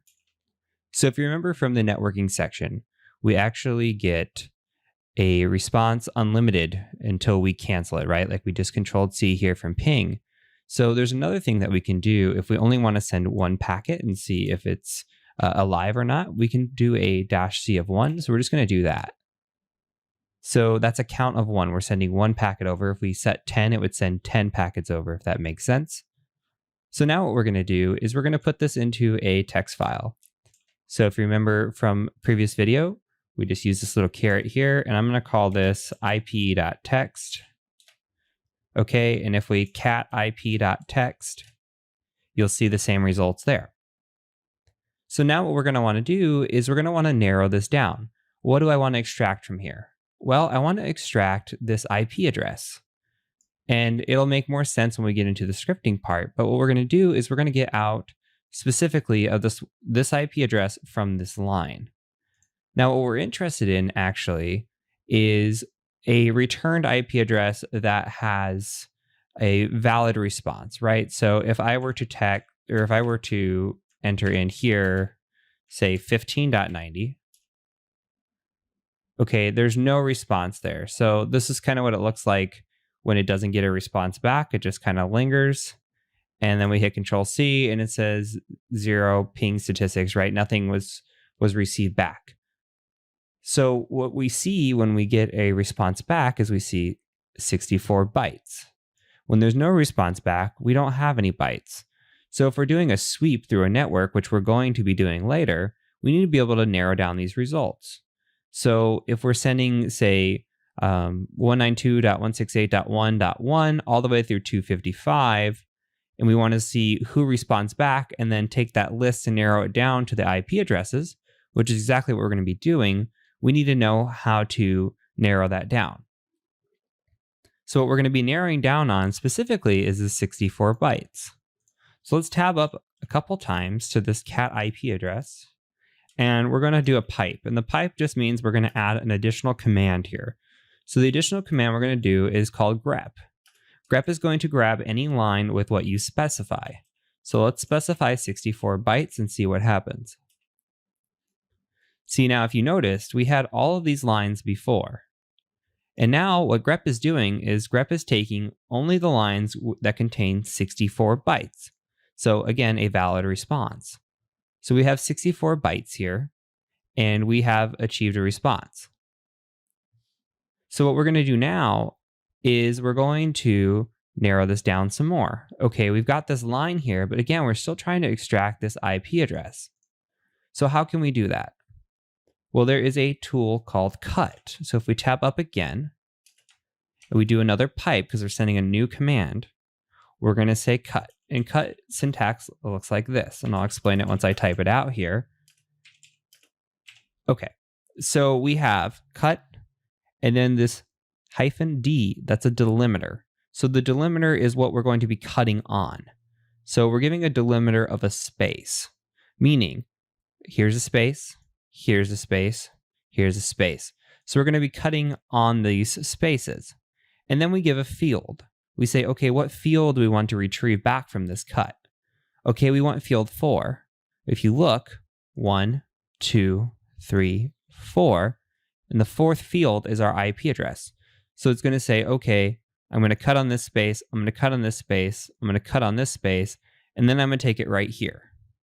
Now, if we identified field 5, we would be taking this. If we identified field 3, we'd be taking from. So let's go ahead and just hit enter and see what that looks like. Okay, so now we are narrowed down even more. But there's an issue here. If we were to try to send this IP address, we would have this little colon here attached onto it, and you can't ping with that IP address. So if we're going to be doing a sweep or narrowing down this list, then we're going to actually need to remove this guy here. So let's take a look at how we do that. So if we tab up again, and again, we're going to add a pipe. Now we're going to use a command called tr. And tr just means translate. And what we're going to be doing is another delimiter, so -d there, and we're going to be taking out that colon. So it should look something like this. And if we hit enter, now you can see that that colon has been removed. Okay, now let's talk about how we can use this information to write out a script. We're going to start with a basic script, and we can add upon it as we go. So I've gone ahead and written out a script, but we're going to talk about it very slowly so you can actually look at it and copy it down. So what we're going to do is go ahead and say gedit, and I called this ipsweep.sh. So go ahead and do the same or something similar and hit enter. So let's take a look at this script. So at the very top here, we have to declare what we're doing. So we're going to give a hash bang, and we do this with any scripting language. So if this were Python, we'd be entering Python here, but this is bash. So we're going to be doing a /bin/bash that declares that we're running a bash script. And the .sh also indicates that we're running a bash script. So I want you to ignore this line here and this line here for now. Let's talk about this line. This should look very, very familiar. So what we're doing in this line, we are saying we're going to ping with a count of 1, which we talked about. And then we're going to do something here. We've got a $1 and a $IP. Let's just ignore that for now. Okay, so we're going to go ahead and do the rest that should look familiar. We're going to say we're going to grep 64 bytes. We're going to cut the delimiter of a space, field of 4, and then we're going to do a translate, right, and take off that little bit at the end. Okay, I added an ampersand here at the end. So an ampersand allows us to do threading, so that's exactly why it's in there. If we didn't, we'd have to let the process go one IP at a time, and we'll talk about that in a second as well. So let's talk about this for line. So a for loop is what we're actually running here. And the loop is saying, I want to do an IP address. We're just declaring a variable here. You can call it whatever you want. Where we're saying, hey, for this IP in a sequence of 1 through 254, we're going to do something. And that do is a ping. So what this means is for IP, and if we think about it in sequence 1 through 254, what it's saying is 1, 2, 3, 4, all the way up to 254. Okay, so think about it this way. If we say for 1 in this ping sweep, we're going to do that, right? So we're going to say for 1, for 2, for 3, all the way through 254. That's what this loop is doing. So it's a very, very simple loop. Now, IP is replaced down here at the very end. Now we're also calling out this $1. Now this $1 is user input. So we're going to actually do something. This is called IP sweep, right? So we're going to have to call out this IP sweep, something like this, .sh, and then we're going to have to give out some information. It's going to request information. If we don't provide it, it won't know how to ping. So what we're going to do is we're going to say the first 3 octets of our home network. So if yours is 192.168.1, like mine is, then you just enter 192.168.1. Now, we could also, for simplicity, just hard code this. So we can say 192.168.1.IP address, and it would be fine. We don't have to build this in. The only reason we're not hard coding it is because you can do multiple ping sweeps. This can be a ping sweep script for you in the future if you're on a different network or you just want to write something out really quick. $1 works perfect. But if you want to leave it hard coded like this, it'll also work. So let's go ahead and just delete this out. I'm going to put this into $1 again to have a proof of concept. And then we are going to run this. So all we do here at the end is declare done. If we didn't run this with an ampersand here, we would have to add a semicolon similar to this. But because we are having an ampersand, we can actually get rid of that and just put that back, just for some syntax clarity here. Okay, so let's go ahead and save this. And remember from our lesson, we're going to have to change the mode of our script because it's not executable by default. So we're going to do a +X here, and then we're going to call out ipsweep.sh. We can ls and make sure it's green. Here's ipsweep.sh. And then we'll do a /ipsweep.sh. And I'm not going to enter anything in. I just want to show a proof of concept. So see, it ran through every single number here in threading, and name or service not known because we didn't provide an IP address. So what we can do here is we need to provide that IP address, 168.1, hit enter. Okay, and it pulls back some information. So what we can do with this information, let's write this out to a file. So let's just call this iplist.txt, something like this. Okay, it's done. Now let's just cat out the iplist.txt. Okay, now we have an IP list of the IPs in our network that we just swept, right? And we can use this information later on. But before we go into that, I do want to go back and just improve our script a very, very tiny bit. So let's go ahead and just tab up a couple times till we get to our gedit. And let me show you how we can improve this script. It doesn't have to be overly complicated.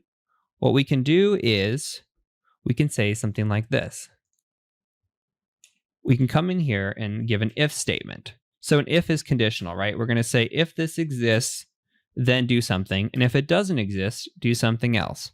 So we're going to say if $1 is equal to nothing. We're just going to give blank space here. And then we're going to say, then we want to do something. So what are we going to do? We can echo out something similar to you forgot an IP address, and then echo out what you need to do, like syntax /ping sweep, or IP sweep is what we call this, IP sweep.sh, and then IP. Or we can even write it out an example, right? Like something like that. So that way our user, if they're using it, we wrote this for somebody else, they know what we're talking about. And at the very end, we just need to write if backwards, we'll put a fi. So what this is saying is if this is not, then echo here, right? We're going to echo these. And then we need to add one other thing here, which is an else. Let's go ahead and hit enter just to space this out a little bit. So if we have no $1 declared, right? If we have nothing entered in, we're going to say echo you forgot an IP address and syntax here. If we do have something in $1, okay, we're going to do something else. We're going to do our ping sweep. And that's it. So this is very similar and modified from Georgia Weidman's that I've got a long time ago. So full credit goes to her for this little script. It was very, very easy to learn, and it's also very easy to teach. So let's go ahead and just run this one more time. We're going to say ipsweep.sh. And look what happens. Now it says you forgot an IP address. Now we can declare a number in there or anything, and the script's not perfect, right? We're expecting 3 octets, and we could give it a 1, and it's still going to do something like that, which isn't correct, right? So we need to be able to modify this down more, but that gets really advanced scripting into declaring that it needs to be 3 octets, and if you don't provide those, then what? And that just gets more advanced. So we really just need to know, hey, what we're doing here, very basic script for ourselves and something to remember. Okay, so let's clear our screen. Last thing I want to show you.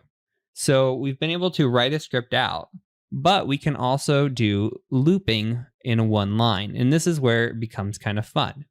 So we have this IP list, right? We did cat IP list.txt. Now let's say we've got this IP list together and we want to do an nmap scan on all of these IPs. Now we could just say nmap and type in the syntax you want and the IP address of it. For every single one of these, start a new tab and let that happen. or you could do something in a for loop. So we can write the same for loop that we did before. We're going to say for IP. And then what we're going to do is we're going to write a $, and we're going to cat the IP list.text.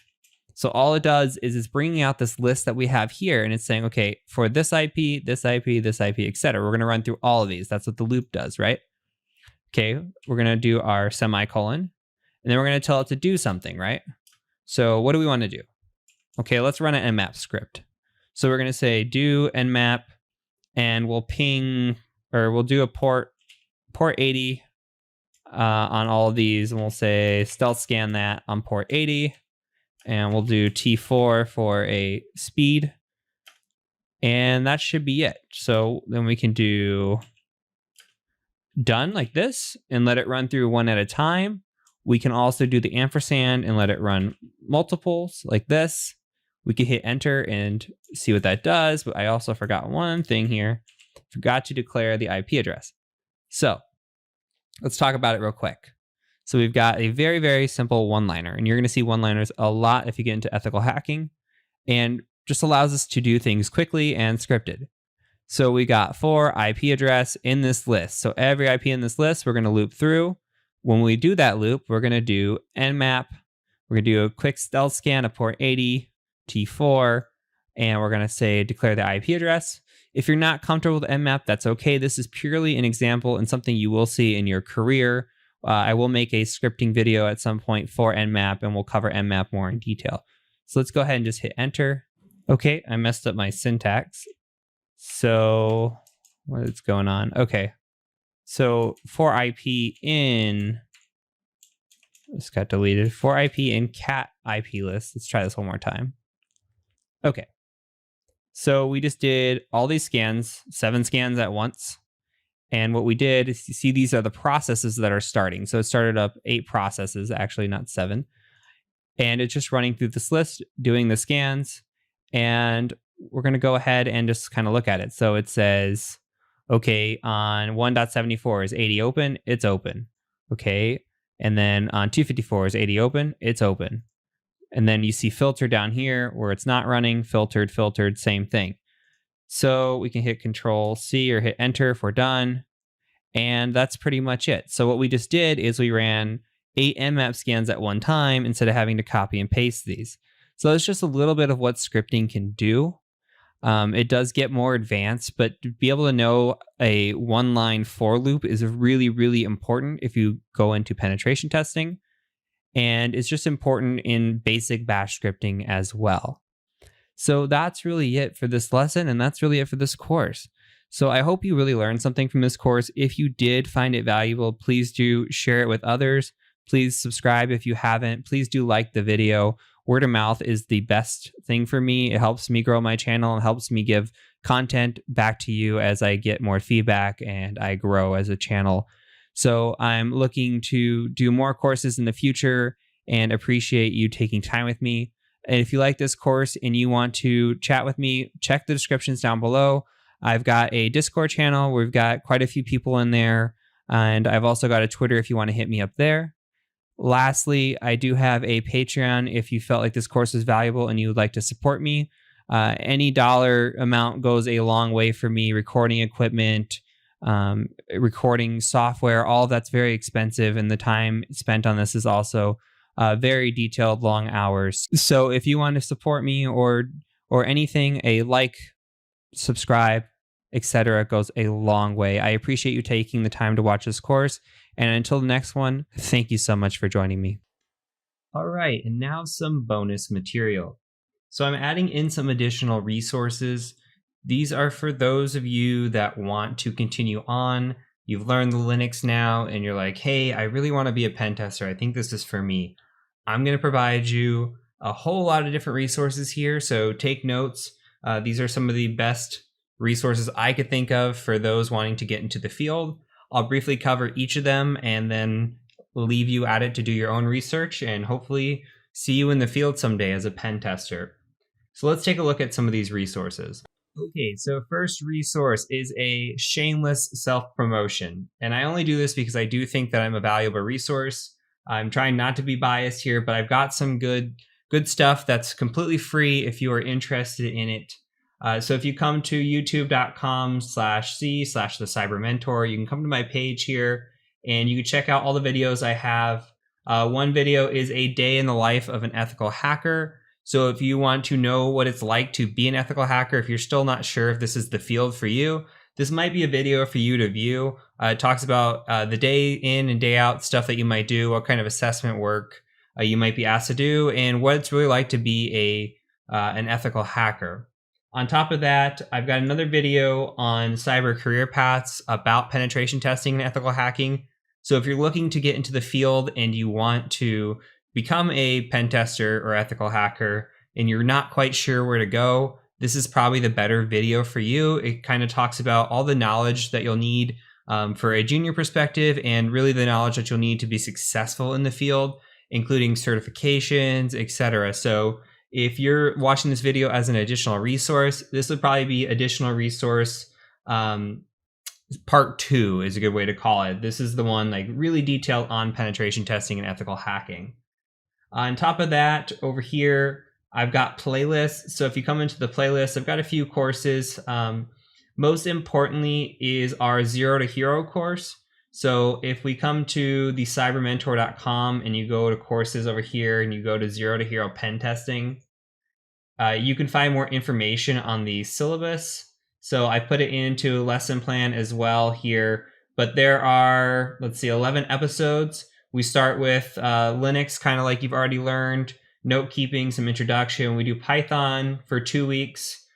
We do information gathering, OSINT, recon, scanning, enumeration, exploitation. We do internal attacks as well. So we'll build out an Active Directory lab and we'll learn how to do these internal attacks that aren't really taught in a lot of courses. And then we'll end it with some file transfers, maintaining access, etc., report writing as well, and career advice. So this is like my complete course. It's called Zero to Hero, to take somebody from a complete zero and bring them into a hero where they can start doing some pen testing on their own.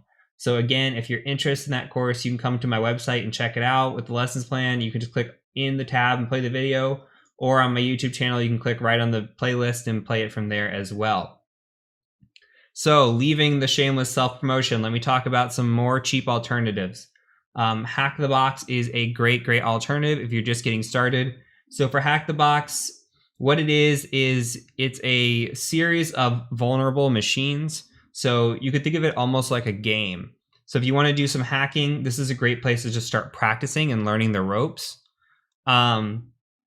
What we can do is, like, say we could pick something on the easy side. You want to look for something like that's more green right on the left because that shows easy. You would pick a box like this, you would scan against it, and if you don't know what I'm talking about, that's fine, but you would scan against it and try to find vulnerabilities and hack it. So really great website. If you have the VIP, they're starting to move it. It's in beta right now, but they have 20 boxes that you can attack on active side and 20 in the VIP. But the nice thing about the VIP is they're about to open up all 97 that have been retired. So they retire one every week and they bring a new one in. So you gain access. It's like $13 a month. This is free, completely free platform if you don't want it. But this is $13 a month for the VIP access. And you can come in here and do some of these machines that are super duper easy. And if you click into them, they'll have write-ups for them. And they'll also have video walkthroughs for a lot of these machines. So that's really great stuff, right? If you have no idea what you're doing, this is a great place to start because these retired boxes are boxes that have already been done. You can watch how somebody else did them. You can learn their methodology.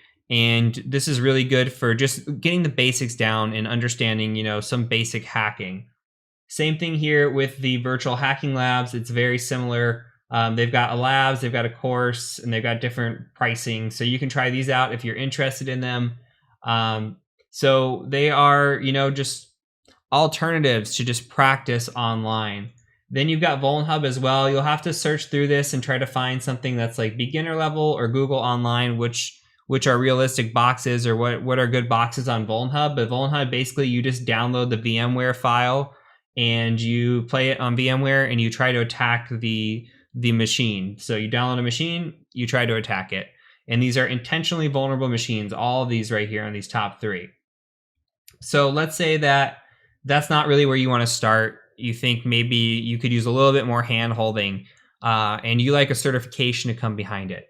I'm going to show you the top 3 in my order that I think for pen testing, at least at a beginner to mid-tier level, what the top 3 are. So eLearn Security gets number 1 slot in my mind. If you come into here and you go on to certifications, so they've got a couple different ones. The ECPPT, or actually let's go to courses. So the penetration testing student and the penetration testing professional. The student is for the beginner. The professional's a little bit more advanced. It leaves off where the beginner ends.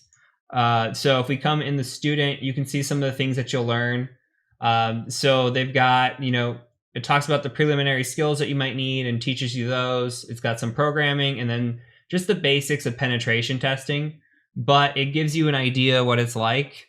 On top of that, this PTP course they have is like more in-depth, more advanced. You start getting into assembly language and buffer overflows. You get into network pen testing, some PowerShell, Linux, web app, Wi-Fi, some Ruby for Metasploit. So I think this is really well-rounded, really up-to-date. The downside of this course is that it's not really well known on the HR side of things. So, and then the pricing can get a little expensive. On the elite side right now, it's $1,600. The cheapest is the $1,200. I would at least get the middle tier. But as of right now, they're offering that PTS and the PTP. If you buy the PTP, they give you the PTS for free. But that won't be going on much longer. But you can always hold out for deals like this as well. Another resource and a very, very well-known resource, probably the best certification in terms of being known, is the OSCP. So it starts out at $800, as you can see here. You're probably going to spend more money than that because that's just 30 days.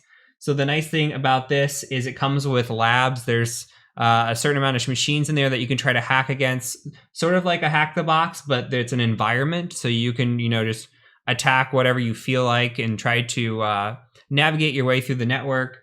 And then when you are done and you want to test for the certification, you have to actually hack in an environment of a set number of machines you have to hack against, and you have to be successful in hacking those machines to get your certification. So it's considered one of the more difficult certifications out there to achieve, and you'll see it come up a lot of times in HR or job applications that they want this OSCP. So this is something to look into and consider as well. The cost isn't as bad as the eLearn, but the con here is that offensive security courses haven't been updated in 5 or so years. So you really need to, it's kind of the best of both worlds if you were able to do both. But this one will get you into more doors. This one will get you a little bit more current. But there are plenty of resources out there. All these tabs I've shown you that you don't have to spend a ton of money to get this stuff. These are more things that if you want that certification, you want that coursework, that knowledge, these are great resources, all 3 of these. So last is the GPen. Now the GPen is just an exam. By itself, it's $1,700. It is by SANS, right? So this is showing GIAC. You actually have to take the corresponding SANS course that goes with it. And that course is upwards of $6,000. So unless you can get an employer to pay for this SANS certification, probably not the best. But the thing that I like about SANS is that it stays up to date. They are constantly updating their courses, and that they look good on a resume. It's one of those really high tier, high level certifications. And the exam, from what I hear, is actually pretty good. It's not a practical exam, but it's a fairly good exam. And the nice thing I didn't mention, eLearn Security is also practical. So this OSCP is practical. The eLearn Security exam is practical. You have to hack your way through to pass and write a report as well. This one is a multiple choice exam, I do believe. So these are 3 certifications that you can look into if you're wanting to go down that route. I would start with the PTS if you can. It's dirt cheap. If I have to make a recommendation, just to make sure that you're really interested in this. If you know for sure and you want to do that PTS PTP combo, this might be a good choice here. But other than that, I mean, the free resources, like I've got my channel. There's a ton of videos. The Zero to Hero course is like at least 20 to 30 hours of material. Hack the Box, you'll spend a lot of time on. There's plenty of write-ups. If you just Google, like, honestly, if we go into here and we say like Apocalypse here, if you say that and you Google that with write-up, you're going to find the write-up for this, or you'll find a video for this, or some kind of walkthrough, right? So you just want to look through these and try it on your own, and then go back and then watch the write-up and see how you could have improved if you got through it, or where you can improve an enumeration or whatever it is you need to get better to actually succeed the next time you try attacking these machines. So that is it. You have reached the end of this course and the end of the bonus material. If you need anything, I provided my contact info again in the beginning. I'm at the Cyber Mentor on Twitter. You can reach me on YouTube as well. And I really do thank you for joining me. I look forward to seeing many of you take the next step from this Linux. If you made it this far, you've already gotten through the beginner Linux, and that's awesome. I hope you take this next step and that you are intrigued by penetration testing, because we need more people in the field. So I look forward to seeing you guys and girls come through, and hopefully I'll work with some of you someday. So until next time, my name is Heath Adams, and I thank you for joining me.